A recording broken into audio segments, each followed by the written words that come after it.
Okay, first off, I'd like to apologize for the slight delay. And I'm going to read a statement, and then we'll take some questions. This conference was called because 3 weeks ago, my opponent, a career politician, city councilman, Fidler, decided to make character the issue of this campaign. Before addressing jobs, education, and various types of other programs, my opponent decided to embark on a smear campaign, spreading lies and malicious rumors that I have ties, that I, a Jew, a Zionist, have ties to some neo-Nazi skinhead groups. Mr. Fidler has now completely reversed himself and has backed off these untrue attacks. While he has yet to apologize for his offensive behavior, the truth is now known to everyone. I'm a proud Zionist, I'm a supporter of Israel, I'm an active person in the Jewish community, and have no ties whatsoever to extremist organizations. But there is one truth that must be known as a result of this incident. Another fundamental truth that has risen out of the desperate and pathetic display of politics at its worst. And that is the truth that we're here to acknowledge today. Mr. Fidler was right about one thing. Character does matter. But it is not my character that is in question in this election. It is not my character that is at issue. It is Mr. Fidler's. It is his record of extremely questionable, unethical behavior as a career politician, a city councilman, and a power broker in the corrupt Brooklyn Democratic Party and the corrupt Brooklyn political machine. Today we're here to say that character counts. And Mr. Fidler's character renders him unfit to serve in the New York State Senate. This is not a statement that I make lightly. I realize the implications of what I'm saying. But the issue that character counts, has become the central issue of this campaign. And now that we know what kind of a person Fidler is, the kind of person who will say or do anything to get elected, just so he can get another rise in the rung of his career, the political ladder. Now that we know the kind of person that Fidler is, we have an obligation to examine Mr. Fidler's record and to determine whether that merits our vote for state senate. And the answer is no. Let us look at Mr. Fidler's character.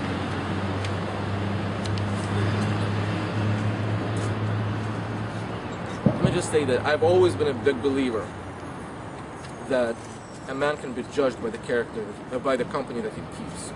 And what company does Mr. Fidler keep?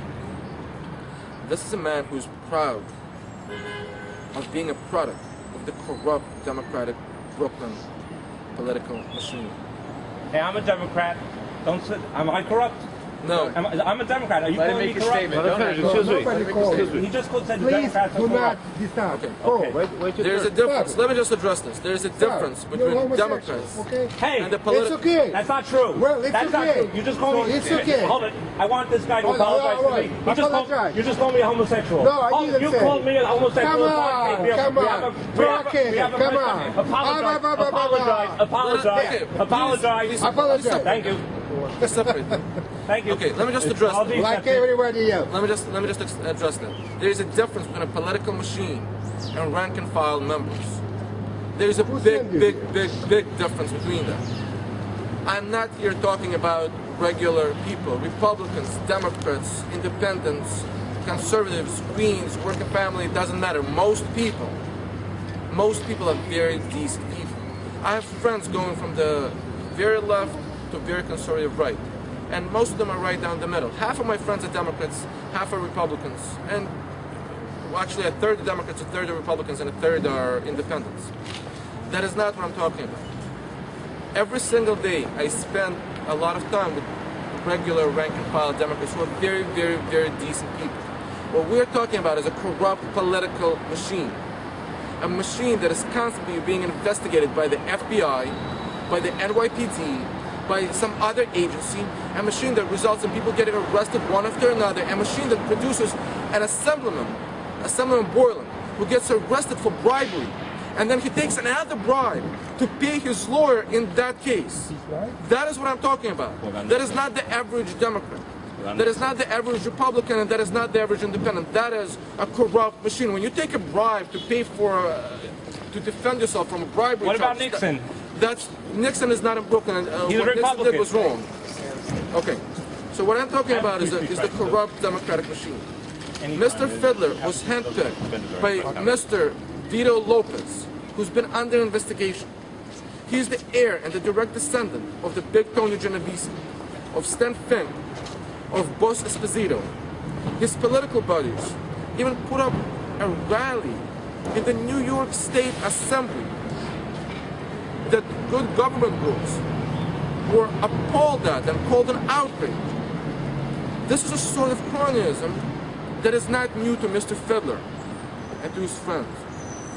His entire political career has been suckling in the bosom of the Brooklyn Democratic political machine. Now he thinks it's his turn to run for state senate. His entire career has been dealing with these people. Like Mr. Kruger, a man who's given and taken money to and from Mr. Kruger, who's recently pled guilty to charges that will result in a long prison sentence on multiple felony charges. Mr. Fidler has even arranged for a patronage job for a man who's been disbarred to be put in charge of legislative work. The man's been disbarred, and he gets him a job to be put to be in charge of legislative work. You may think this is the kind of unethical behavior that is normal in politics. And you know what? That is the problem. That is what we get from this culture of corruption. That is what we get from a one-party system. That is what we get from this political machine. Voters, beware. If you vote for Mr. Fidler, yet another corrupt, unethical politician, you will get more of the same political machine, corrupt political representation that you've been getting now for decades. Now, Mr. Fidler's political and ethical problems do not end with cronyism. They just begin there. For many years, Mr. Fidler has been the chief counsel to a company called LawCash.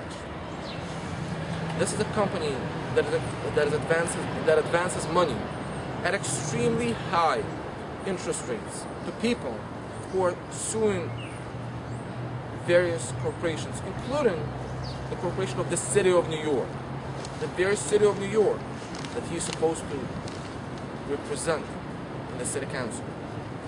Now, there are two problems with it. One is that not only does he think it's okay to do that, but he's proud of it. That's his own word. He's proud to do that. It's legal. He's proud to poach money from low-income people, leading them of large chunks of the settlements that they're entitled to by the law. Sometimes just leaving them with taking as much as 30%. Is he breaking the law? No. Could you please One shut second. up? I will take your questions.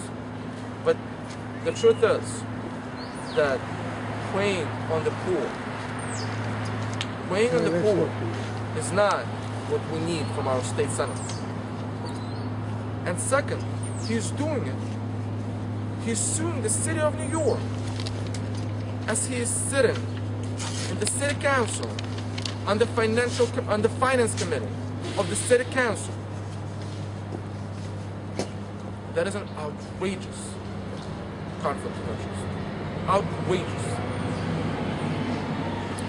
This is a man who was elected to represent our interests, our tax dollars, to be a good steward of the public trust. How can Mr. Fidler protect the interests of the taxpayers of New York, while at the same time, he's the chief lawyer for the company that is suing the city. He cannot. He cannot. He's not. Now, this issue has been raised in the press before. This is nothing new. This is not something that we discovered. It was in much of the press. But despite the cries of the media and the government watchdogs and, a lot of regular people, despite the articles that were written in the Daily News and the New York Post against Mr. Fidler's ethical conflict of interest, Mr. Fidler has persisted. He is still the chief lawyer for Law Cash. He is still proud of it. Mr. Fidler has gone largely unopposed, actually completely unopposed more or less, throughout his campaign, throughout his political career. He's been able to get away with his ethical lapses because really people didn't have a choice. But now there is a choice. There is a choice. Somebody is running against him who will do better. You can, this time, vote for someone who has integrity and who knows that character counts.